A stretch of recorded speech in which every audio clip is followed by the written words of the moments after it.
Tenhle dům nabízí prostor, který se jen tak nevidí. V obci Bílé v Chynice nabízíme k prodeji rodinný dům o dispozici 4+KK, který zaujme především možností přizpůsobit si jej přesně podle svých představ, ale také velkým pozemkem a nadstandardním zázemím.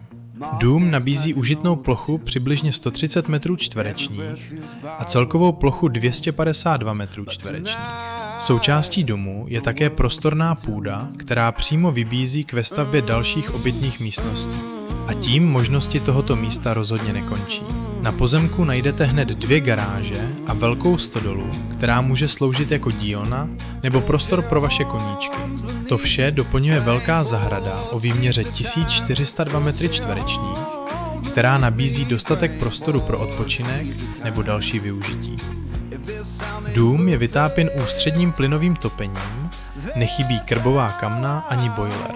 K dispozici je vlastní studna a je možnost napojení na vodovod a kanalizaci. Bílé v Chynice jsou ideálním místem pro ty, kteří chtějí mít klid a přírodu na dosah, ale zároveň zůstat v dobré dostupnosti měst. V okolí najdete lesy i krásnou krajinu Kladrub nad Labem, která je známá především chovem starokladrubských koní. A pokud potřebujete do města, Chlumec nad Cidlinou, Přelouč nebo Pardubice, máte pohodlně dostupné autem.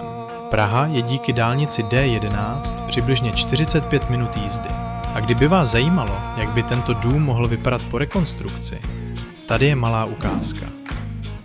Tahle nemovitost nabízí něco, co se dnes hledá stále obtížněji. Velký pozemek, dostatek prostoru, zázemí a hlavně možnost vytvořit si bydlení přesně podle sebe.